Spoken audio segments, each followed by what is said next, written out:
What you're about to view is an example of an Individualized Family Service Plan, or IFSP meeting. The purpose of this meeting is to develop a plan of supports that will address the family's priorities and areas of concern.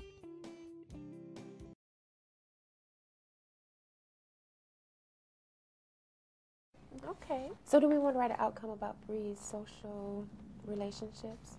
I like the shyness, and I think definitely. Okay. I think. You were saying that you would like to see her more outgoing with other people. What would be different or better if she achieved that skill? Well, I think for starters, I'd just like her to be less clingy at like family events and like when we go places. Okay. For her to be, not as, I guess the word is independent, but not as attached to us. Well, and that's kind of, she's that way around other people, but she's kind of that way when I've got the baby as well. She's right there, and I can't hardly move without her being right on top of me. So it's more than just being clingy around strangers. Okay. So maybe the outcome might be Bree will be more outgoing with others. So that she can separate easily. It sounds good. To an extent. Still don't want her just walking off and talking to strangers. And we want her to play. We want her to be able to play with friends. Although she doesn't really have any right now. She's only 2, but yeah. Right now. Okay. Okay. So it sounds like you're saying we want Bree to be able to explore her environment and be more open to other people in order to...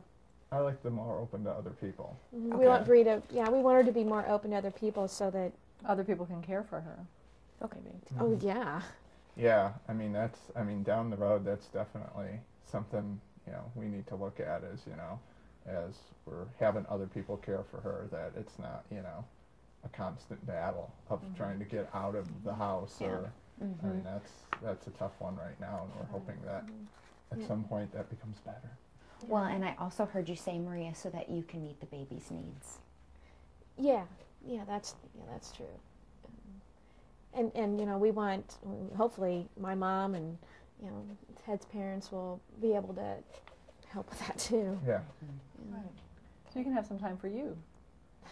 What a novel concept. So let's think about some. Now, maybe. Sometimes family priorities become family-centered functional outcomes with little to no effort. Other times, there's an evolution that occurs through team discussion to turn family priorities into a family-centered functional outcome that can be measured over time.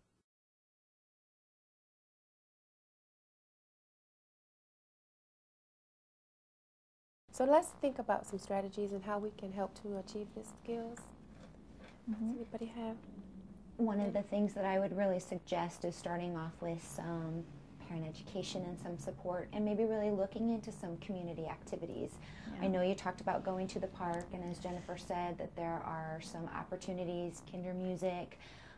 I believe that there is a Mother and Me group. Where do you find, how do you find out about that stuff? Well, one resource that we have at the Child and Family Connections office that I'm from is a parent liaison, and this is a parent that has a child with special needs and also is very connected to what resources are out in the community, and she could be of a really good resource for you all, and I can connect you with her. Does that sound interesting? Yeah, so she can help us find out some of these places, because I really would like to get Bree in some play groups, so that, because hopefully, I'd like to get out of the house and maybe do some part-time work or something, and I want her to be able to go. What's nice about the parent liaison is she's been through some of the same things, that feeling of, am I going to ever have that break? So it's a good resource to have. Great. Okay. I also think as a strategy, as we're thinking about looking into some community resources and maybe joining some play groups that are existing in the community, that if we're going to put an early intervention support in place, that we can provide that in different settings. So we can provide it in the home setting, or if you guys are involved in a community group and maybe we wanted to provide some early intervention support while you guys were at the group or while Bree was at the group, that's also something we can think about. What kind of, like, what would you do? We would, you know, if the early intervention support was a speech therapist, the speech therapist could be there just to encourage her active participation in the group, to make sure that she's kind of getting all that she can out of it, Okay. And help her feel a little bit more comfortable. It might also help a little bit with bridging her comfort level. Right. You know, she's going to be going into a new group. She may be a little hesitant. Most kids are. And so if she's there with you and she's there with somebody else that she feels pretty comfortable with, that might be another way for her to sort of bridge that Or gap even socially. like, could you do this like in the park? Because when we're at the park, she really just kind of shies away from the other kids, and whenever they come around, she backs off. Is that kind of what you're talking about? Definitely, yeah, yeah. We want to make sure that Bree is using words to communicate and talking, not only when she's at home with you guys, but when she is at the park. We want to make sure that she is being social with the other kids and all that kind of stuff. So we can definitely use early intervention to support her in any of the activities that she's involved in. So the park would be a great place to do it. Place to start too, because right now we want to have success for Bree. So if she's not, start at the park and then move towards the playgroups. The IFSP team should consider all early intervention and non-early intervention resources available to the family.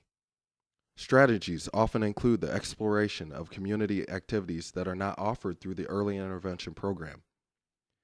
In Illinois, a parent liaison is someone that the team could potentially identify as a resource through early intervention to help link families to some of the non-early intervention resources in the community. Strategies incorporated into the plan should reflect activities that can be successfully supported in natural settings.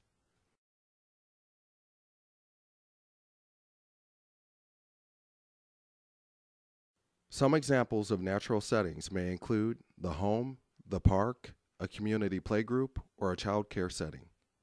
Strategy should involve the people that are already a part of the child and family's life. When we talk about natural settings, we're not just talking about a place. We're talking about how the early intervention activities are incorporated into a family's life. Okay, so let me just recap everything. I've written down the outcomes and the strategies. It sounds like we're going to provide ongoing training and support.